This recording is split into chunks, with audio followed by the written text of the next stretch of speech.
दे दी है, अगली जनगणना में जाति जनगणना की जाएगी। देखिए, ये तो स्वागत योग्य है। माननीय प्रधानमंत्री जी के द्वारा जो आज कैबिनेट की बैठक हुई और उसमें जातीय जनगणना कराने की स्वीकृति दी गई है, ये काफी स्वागत योग्य है। लेकिन इसके पहले आज से 31 वर्ष पूर्व 1996 में जब आदरणीय श्री देवगौड़ा जी की सरकार थी, उसी समय में ये मांग पार्लियामेंट में उठी थी। उसमें हमारे बड़े भाई साहब स्वर्गीय रामविलास पासवान जी, स्वर्गीय मुलायम सिंह यादव जी, आदरणीय श्री लालू प्रसाद यादव जी, सभी लोग का ये डिमांड था कि जातीय जनगणना होना चाहिए। और 2011 में जातीय जनगणना हुआ। उसके बाद से आज तक जनगणना नहीं हुआ और ये पुरानी मांग थी पूरे देश के लोगों को।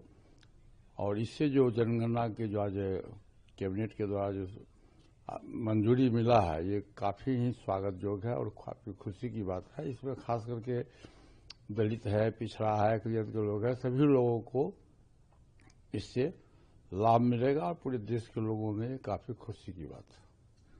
राहुल गांधी का स्वागत योग्य कदम है। हमने तो पार्लियामेंट में कहा था इसको लागू करवा कर रहेंगे। इसके साथ ही उन्होंने कहा लागू तो किया गया लेकिन एक टाइमलाइन भी तय होनी चाहिए। हाँ, ये बात सही है कि जैसे अभी हम लोगों ने देख रहे टीवी पे कि सितंबर से शुरू होगा, इसको इमीडिएट शुरू करना चाहिए।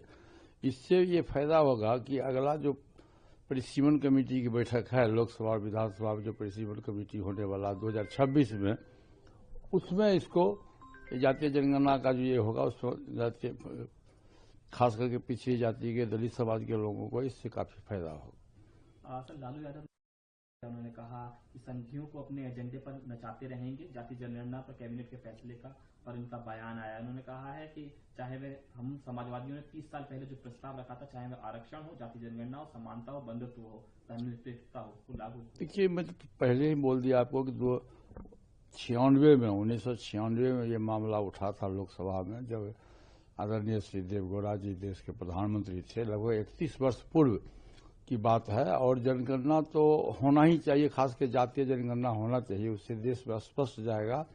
अब जैसे बहुत सी जातियां हैं जिसको आरक्षण की सुविधा है, तो जब तक जनगणना होगा नहीं तो उसको उसी हिसाब से आरक्षण की सुविधा नहीं मिलेगी। इसीलिए ये निश्चित रूप से हम इसकी माननीय प्रधानमंत्री जी का जो आज कैबिनेट का जो फैसला हुआ है, ये स्वागत योग्य। कहा जिसे जो क्रेडिट लेना है वो ले, लेकिन वे वही लोग हैं जो हम पर और हमारे प्रधानमंत्री पर उंगली उठा रहे थे। हम जाति जनगणना नहीं कराएंगे। सबसे महत्वपूर्ण देखिए, इसमें राजनीति नहीं होनी चाहिए, इसमें राजनीति नहीं होनी चाहिए। और स्वर्गीय रामविलास पासवान जी का शुरू से ही था। मैंने आपको पहले कहा कि मुलायम सिंह यादव जी, रामविलास पासवान जी, लालू प्रसाद यादव जी, सभी लोगों की राय थी। उसमें पार्लियामेंट में हुआ था, जितने भी समाजवादी लोग थे, सब लोगों का ये डिमांड था कि जातीय जनगणना होना चाहिए। इसलिए इसमें कोई राजनीति नहीं होनी चाहिए। ये राजनीति का विषय नहीं है। ये सभी जाति और धर्म के लोगों के विकास की बात है।